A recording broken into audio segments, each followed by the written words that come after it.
नमस्कार दोस्तों, क्या आप लोग भी अपनी एक मंथली इनकम जनरेट करना चाहते हैं जिसके लिए आप लोगों को कुछ काम ना करना पड़े। तो आपको लगेगा यार ये कैसा सवाल है, ये तो हर कोई चाहेगा कि उसको एक फिक्स मंथली इनकम मिलती रहे और जिसके लिए उसे कुछ ज़्यादा करना भी ना पड़े। तो आज की वीडियो में इसी टॉपिक पर हम डिटेल में डिस्कस करने वाले हैं। इसी को हम लोग कहते हैं SWP plan, systematic withdrawal plan. अब क्या ये प्लान है, कैसे ये काम करता है, कितना हमें इसके लिए पैसा निवेश करना पड़ेगा और कितना निवेश करके हमें कितने रुपए मंथली मिल सकता है, सब कुछ आज की वीडियो में मैं डिटेल में डिस्कस करूंगा। देखिए, हर टॉपिक की कुछ बारीकियां होती हैं जिसको हम कई बार मिस कर देते हैं। तो यहाँ मैंने कोशिश की है कि इस टॉपिक को पूरी तरह से मैं कवर कर सकूं, यानी कि इस टॉपिक के बारे में जो भी आपके मन में कंफ्यूजन होंगे वो आज की वीडियो में पूरी तरह से क्लियर होने वाले हैं।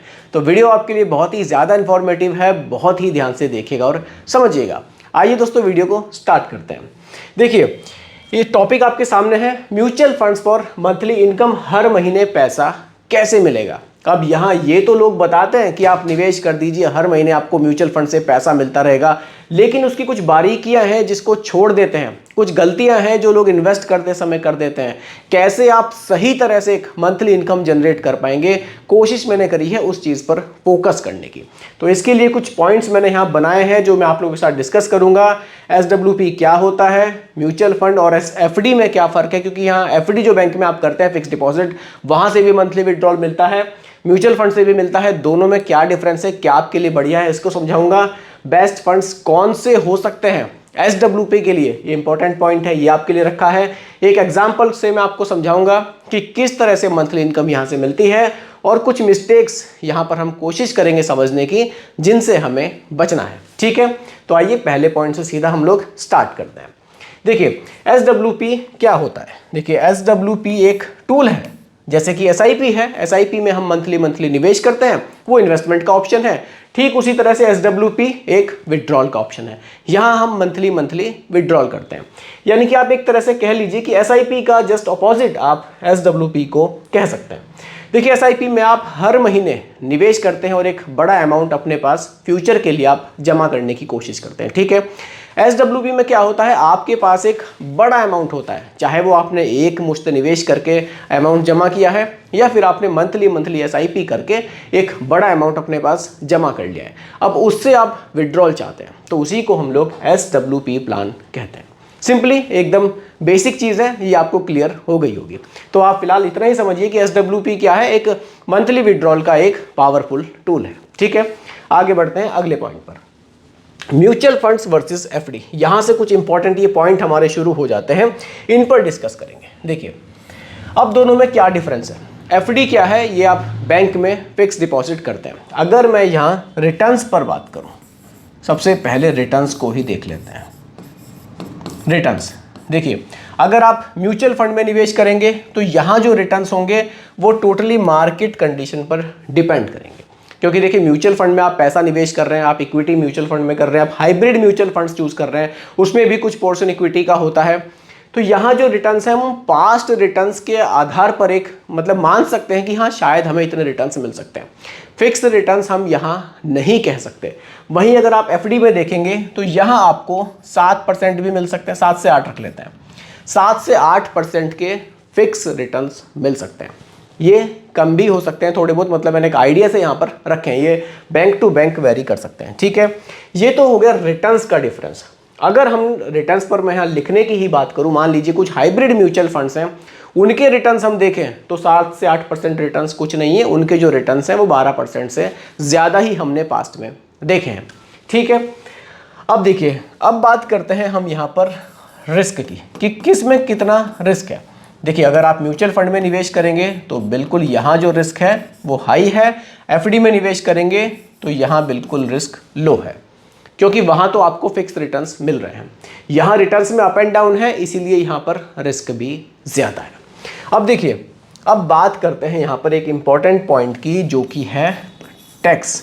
अगर आप टैक्स में कंपेयर करेंगे तो जो FD है, यहाँ पर जो टैक्स है वो आपको हायर लगेगा और यहाँ आपको जो टैक्स है वो कम लगेगा। कारण पता क्या है, कारण ये है कि यहाँ कैपिटल गेन टैक्स लगता है और जो FD पर टैक्स लगता है वो टैक्स स्लैब के हिसाब से लगता है। तो अगर आप उसको थोड़ा सा बारीकी में छानेंगे, समझेंगे, तो यहाँ जो SWP में टैक्स आप देंगे वो FD के मुकाबले आपको कम लगेगा। उसका क्या तरीका है वो भी मैं आपको वीडियो में आगे बताऊंगा। अब बात करते हैं इन्फ्लेशन की। देखिए कुछ ये इंपॉर्टेंट पॉइंट है, इनको समझना थोड़ा सा ज़रूरी हो जाता है। इन्फ्लेशन, महंगाई।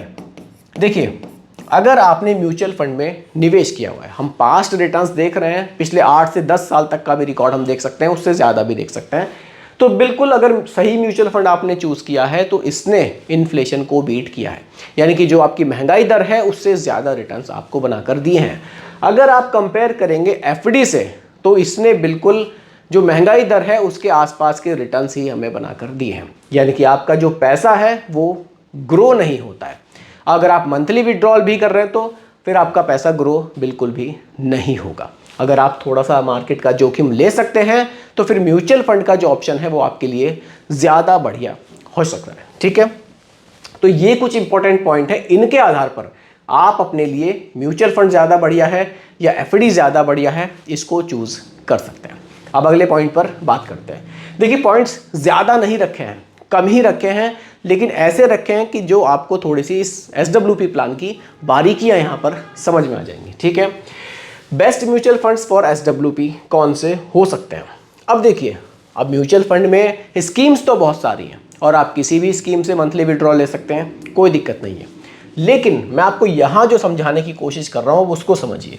आप इक्विटी फंड, अगर प्योर इक्विटी फंड में SWP स्टार्ट करते हैं, ठीक है, कर सकते हैं, कोई दिक्कत नहीं है। मान लीजिए आपने मिड कैप को यहाँ ले लिया, मिड कैप को, लेकिन अब यहाँ क्या होगा, क्योंकि पूरा ही पैसा आपका स्टॉक मार्केट में निवेश हो जाएगा और वो भी मिड कैप जैसी कैटेगरी में, तो यहाँ क्या होगा, ये बहुत रिस्की कैटेगरी होती है। शॉर्ट टर्म में कई बार ये आपको नुकसान भी पहुँचा सकती हैं। तो ऐसे में क्या होगा, मार्केट में उथल पुथल अगर थोड़ी बहुत हुई तो ये मिड कैप जो स्टॉक्स हैं ये गिरेंगे। इस वजह से क्या होगा, आपके जो म्यूचुअल फंड के रिटर्न्स है वो गिरेंगे, हो सकता है कि रिटर्न्स नेगेटिव में चले जाएं। अब आपने लगाई हुई है SWP, यानी कि आप तो अपना जो निवेश है उससे हर महीने विड्रॉल करेंगे। अब हर महीने विड्रॉल करने से क्या होगा कि जो आपके यूनिट्स हैं वो तेज़ी से घटने स्टार्ट हो जाएंगे, यानी कि आप कह लीजिए जो पैसा आपने निवेश किया था वो तेज़ी से घटने लगेगा। हम बात कर रहे हैं यहाँ पर मंथली विड्रॉल की, तो मंथली विड्रॉल में हमें यहाँ पर क्या करना चाहिए, आप उसको समझिए थोड़ा सा। हमें स्टेबिलिटी पर थोड़ा सा फोकस करना चाहिए, स्टेबिलिटी पर। अब स्टेबिलिटी हमें कहाँ से मिलेगी? स्टेबिलिटी से मतलब है कि मार्केट में थोड़े बहुत करेक्शन आ रहे हैं, लेकिन जो हमारे रिटर्न्स हैं उनमें स्टेबिलिटी है। स्टेबिलिटी कैसे आएगी? वो तब आएगी जब हमारा जो पैसा है वो इक्विटी के साथ साथ, इक्विटी में भी निवेश है और प्लस वो डेट में भी निवेश है, यानी कि कुछ पैसा स्टॉक मार्केट में है और कुछ पैसा हमारा आप कह लीजिए गवर्नमेंट सिक्योरिटीज़ में है, या फिर आप फिक्स्ड इनकम इंस्ट्रूमेंट्स हैं उनमें है, कॉरपोरेट बॉन्ड्स में है। तो वहाँ जो पैसा निवेश होगा उस पर रिटर्न्स आपको फिक्स मिलेंगे और कुछ पैसा आपका इक्विटी में चला जाएगा जो मार्केट के अप एंड डाउन्स में आपके रिटर्न्स बेटर बनाएगा। ठीक है, यानी कि मार्केट में अगर गिरावट आएगी तो थोड़ी सी प्रोटेक्शन भी मिलेगी और मार्केट में अगर तेज़ी आएगी तो थोड़े से रिटर्न्स भी बूस्ट होंगे। इसलिए स्टेबिलिटी को देखते हुए इसमें हमें जो मंथली विड्रॉल चाहिए तो हमें ऐसे म्यूचुअल फंड्स चूज करने चाहिए। अब इसमें कौन सी कैटेगरी आती है? इसमें आप क्या कर सकते हैं, हाइब्रिड म्यूचुअल फंड्स को चूज कर सकते हैं। हाइब्रिड को चाहे तो आप डेट फंड्स भी रख सकते हैं, कंजर्वेटिव हाइब्रिड भी रख सकते हैं, कंजर्वेटिव हाइब्रिड भी रख सकते हैं।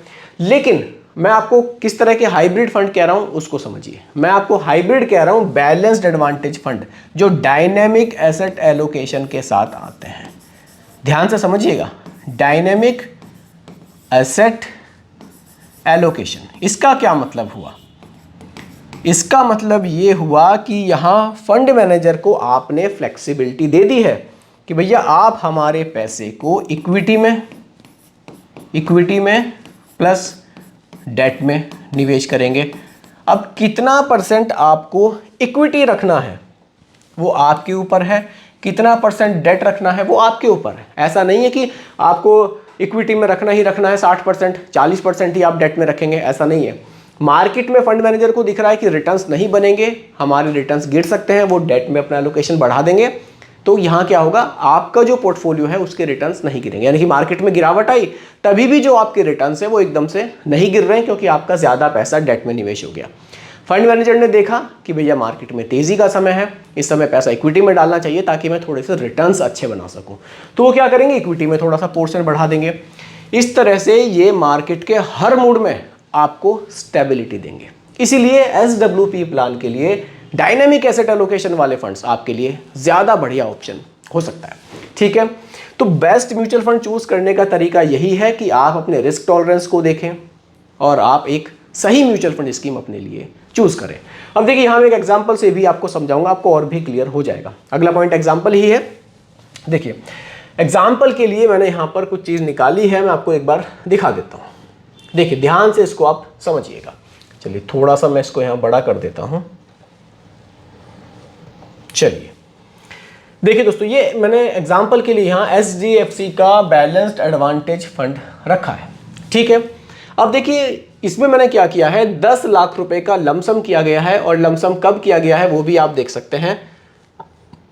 चलिए देखिए लमसम यहाँ किया गया है 20 अगस्त 2013 को। 20 अगस्त 2013 को 10 लाख रुपए का यहाँ लमसम किया गया। ठीक है, उसके बाद यहाँ पर जो विड्रॉल रखा गया है वो रखा गया है 10 लाख रुपए पर 8,000 रुपए महीना का। और विड्रॉल कब से स्टार्ट किया गया है, SWP स्टार्ट की गई है कब से, 20 अगस्त 2014 से। 2014 से यहाँ क्या किया, SWP को स्टार्ट कर दिया गया है। अब आप देखिए यहाँ पर जो टोटल विड्रॉल किया गया है वो किया गया है कितना, 129 महीने तक यहाँ विड्रॉल लिया जा चुका है। क्योंकि विड्रॉल हमने कब से कब तक लिया है आपके सामने है। देखिए 13 मई 2025, 13 मई 2025 तक हम इसमें से विड्रॉल ले चुके हैं, और स्टार्ट कब किया था, 2024 में। टोटल कितना हुआ, 129 इंस्टॉलमेंट्स हम ले चुके हैं, और जो टोटल विड्रॉल है वो 10,32,000 रुपए का हम अभी तक ले चुके हैं। 10 लाख रुपए निवेश किए थे, 8,000 रुपए महीने का विड्रॉल ले रहे हैं। आज की डेट में जो करंट वैल्यू है 10 लाख की वो बढ़कर हो गई है कितनी, 47,93,000 रुपए। विड्रॉल भी लिया और जो 10 लाख रुपए थे वो भी हमारे ग्रो हुए, क्योंकि रिटर्न्स इस पर हमें मिले हैं लगभग 19% के। इसलिए हमारा पैसा भी यहाँ तेज़ी से बढ़ता चला गया है। यानी कि आप कह लीजिए कि अब आप इससे कितने भी टाइम तक 8,000 रुपये महीना विड्रॉल लेते रहेंगे तो ये आपका पैसा ख़त्म ही नहीं होगा। ख़त्म ना होने का रीज़न यही है क्योंकि हमने यहाँ जो विड्रॉल रखा है वो बिल्कुल सिस्टमैटिक तरीके से रखा है। देखिए आप देख भी सकते हैं, देखिए इस तरह से 8,000 रुपये महीना विड्रॉल करते रहे और लास्ट में आकर हमारे पास 47,93,000 रुपये बैलेंस बचा है। अब देखिए ये तरीका क्या है, एकदम से मतलब सही तरीके से किस तरह से हम पैसा विड्रॉल कर सकते हैं और पैसा हमारा ग्रो भी होगा, इसका सही तरीका क्या है वो मैं आपको थोड़ा सा यहाँ बता देता हूँ। देखिए मान लीजिए आपने 10 लाख रुपए यहाँ पर SWP के लिए रखे। अब सबसे पहले तो कोशिश कीजिए कि पैसे को इन्वेस्ट करते ही अगले महीने से विड्रॉल शुरू नहीं करना है। चाहे तो कर सकते हैं, आपकी मर्जी है, लेकिन हमें क्या करना है, कम से कम 1 साल तक इस पैसे को इन्वेस्टेड रहने दें। मान लीजिए आपने किसी HDFC मैंने एग्जाम्पल के लिए बताया था, आपने ICICI में डाल दिया, SBI में डाल दिया, कहीं भी डाल दिए, आपने इसको 1 साल के लिए लमसम कर दिया। 1 साल सोचकर मत कीजिए, आप एक बार लमसम कर दीजिए, ठीक है। अब ये आपका पैसा धीरे धीरे ग्रो होना शुरू हो जाएगा। आप मार्केट के अप एंड डाउन्स को थोड़ा सा यहाँ देखना शुरू कर देंगे, क्योंकि जब पैसा इन्वेस्ट होता है हम ध्यान तभी लगाते हैं। उसके बाद ये पैसा जितना भी बढ़ेगा बढ़ जाएगा। उसके बाद आप इसमें SWP स्टार्ट कीजिए। एक तो क्या होगा कि आप 1 साल से पहले विड्रॉल नहीं करेंगे तो आप एग्जिट लोड से भी बचेंगे। दूसरा क्या होगा, जब आप 1 साल के बाद पैसा विड्रॉल करना शुरू करेंगे तो आप STCG नहीं आएगा, आपके ऊपर LTCG टैक्स आएगा, यानी लॉन्ग टर्म कैपिटल गेन आएगा। क्योंकि देखिए इसमें एक फॉर्मूला भी यहाँ पर लागू होता है कि जो यूनिट्स आपने पहले खरीद रहे हैं उनको ही आप पहले बेचेंगे। इस तरह से ये काम करता है। तो आपको कोशिश ये करनी है कि कम से कम 1 साल तक इस पैसे को इन्वेस्टेड रहने देना है। उसके बाद से आपको यहाँ से विड्रॉल शुरू करना है। विड्रॉल कितना करना है वो भी समझिए। देखिए आप रिटर्न्स देख रहे हैं, मान लीजिए फंड पर आपको 10% से ज़्यादा मिल रहे हैं, आप कोशिश कीजिए कि आप 8% का विड्रॉल रखिए, वो आपके लिए ज़्यादा बढ़िया रहेगा। क्योंकि इससे क्या होगा कि आपका पैसा भी धीरे धीरे ग्रो होता रहेगा। अब देखिए मैं आपको दिखा देता हूँ कि इनके returns in mutual fund schemes के कैसे हमें देखने को मिल रहे हैं। देखिए यहाँ डायनेमिक एसेट एलोकेशन वाले फंड ही मैंने आपके सामने रखे हैं। पिछले 10 साल का रिकॉर्ड मैं आपको दिखा देता हूँ। सबसे ऊपर एचडीएफसी बैलेंस एडवांटेज फंड है, 97,000 करोड़ रुपए लोग इस म्यूचुअल फंड में निवेश कर चुके हैं। ठीक है, पिछले 10 साल में 14% के रिटर्न्स हैं। आईसीआईसी प्रूडेंशियल है, पिछले 10 साल में 11% के रिटर्न्स हैं। एबीएसएल है, लगभग 11% के रिटर्न है। एडलविस है, निपॉन है, 10% से ज़्यादा के रिटर्न्स हैं। ठीक है, तो यानी कि जो रिटर्न्स है वो हमें बैलेंस्ड एडवांटेज फंड में 10% से थोड़े से ज़्यादा देखने को मिल रहे हैं। पिछले 10 साल का हमने रिकॉर्ड देखा और हम 8% का विड्रॉल करेंगे तो यहाँ क्या होगा कि हमारा पैसा धीरे धीरे ग्रो भी होता रहेगा और हमें मंथली इनकम भी यहाँ से मिलती रहेगी। तो ये एक सही तरीका है आप पैसे को किस तरह से आपको निवेश करना है। ठीक है, अब लास्ट पॉइंट पर आते हैं, वो है कॉमन मिस्टेक्स हम कौन सी कर देते हैं। देखिए, सबसे पहली जो मिस्टेक है ना वो है ओवर विड्रॉल की। हम सोचते हैं कि 10 लाख रुपए महीना निवेश करके यहाँ से 12,000 15,000 रुपये महीना निकाल सकते हैं, लेकिन फिर आपका पैसा ग्रो नहीं होगा और जल्दी जल्दी आप उस पैसे को खर्च कर देंगे, क्योंकि आपका जो पैसा है एक पानी की टंकी है, वो भरी हुई है। अगर आप थोड़ा थोड़ा पैसा निकाल रहे हैं, ऊपर से भी उसमें एक छोटी सी टंकी लगी हुई है, वो धीरे धीरे उसको भर रही है, छोटा सा नलका है, और आप निकाल ज़्यादा रहे हैं और उसमें आप डाल कम रहे हैं, तो फिर वो खाली हो जाएगा। लेकिन आपके जो उसमें पैसा जा रहा है और जो आप निकाल रहे हैं उसकी स्पीड को अगर आप मेंटेन कर लेंगे तो आप उस पानी की टंकी को हमेशा भरी हुई ही पाएंगे। तो यही तरीका है कि पैसा आपको किस तरह से निकालना है। ठीक है, ओवर विड्रॉल नहीं करनी है। दूसरा, अपने रिस्क टॉलरेंस के हिसाब से फंड चूज करना है, क्योंकि कई बार ऐसा होता है कि हमें लगता है कि हम बहुत ज़्यादा एग्रेसिव इन्वेस्टर हैं, हम ऐसा म्यूचुअल फंड ढूंढ लेंगे, उसमें निवेश कर देंगे जो बहुत ज़्यादा रिस्की होता है। ऐसे में क्या होगा, मंथली विड्रॉल मिलता रहेगा, लेकिन हमारा जो मूल है फिर वो विड्रॉल हमें उसमें से माइनस होकर मिलने लगता है। तो इससे क्या होता है, आगे चलकर रिटर्न्स धीरे धीरे बढ़ते भी हैं तो फिर वो मेंटेन नहीं हो पाता है। तो कोशिश करनी है एसडब्ल्यूपी के लिए आपको थोड़ा सा स्टेबल रिटर्न्स वाले म्यूचुअल फंड को ही चूज करना है। ठीक है, तीसरा, आपको एक्सपेंस रेशियो का ध्यान रखना है कि ज़्यादा ना हो। चौथा, आपको फंड का एग्जिट लोड चार्ज करना है कि ये कितना एग्जिट लोड लेगा जब मैं इससे पैसा विड्रॉल करूंगा। तो ये कुछ कॉमन मिस्टेक्स हैं जो हम लोग एसडब्ल्यूपी शुरू करते समय कर देते हैं। तो आपको इन गलतियों से बचना है और किस तरह से आप एक मंथली इनकम जनरेट कर सकते हैं वो मैंने आपको समझाने की यहाँ कोशिश की है। एक टिप मैं आपको और देना चाहूँगा। देखिए, अगर आप अभी यंग हैं तो फिर आप एसडब्ल्यूपी स्टार्ट ना करें तो आपके लिए बढ़िया रहेगा। अभी आप अपनी एक्टिव इनकम पर फोकस कीजिए। एसडब्ल्यूपी उन लोगों के लिए ज़्यादा बढ़िया ऑप्शन है जो अभी अपनी मंथली इनकम को जनरेट नहीं कर पा रहे। अगर आप इस मंथली इनकम को लेकर अपनी एक्टिव इनकम पर फोकस नहीं करेंगे तो फिर ये फ्यूचर में आपके लिए नुकसानदायक हो सकता है। तो यही आज की वीडियो का दोस्तों टॉपिक था। उम्मीद करता हूं कि टॉपिक आपको पसंद आया होगा। बाकी आप किस म्यूचुअल फंड स्कीम में एसडब्ल्यूपी स्टार्ट करना चाहते हैं ये आप मुझे कमेंट सेक्शन में ज़रूर बताइएगा। बाकी दोस्तों, रिकमेंडेशन नहीं है, सिर्फ एजुकेशनल पर्पस वीडियो आप लोगों के लिए बनाई गई है। पसंद आई हो लाइक शेयर कीजिएगा, चैनल पर नए हैं सब्सक्राइब कीजिएगा। मिलते हैं जल्दी एक और नई वीडियो के साथ। धन्यवाद।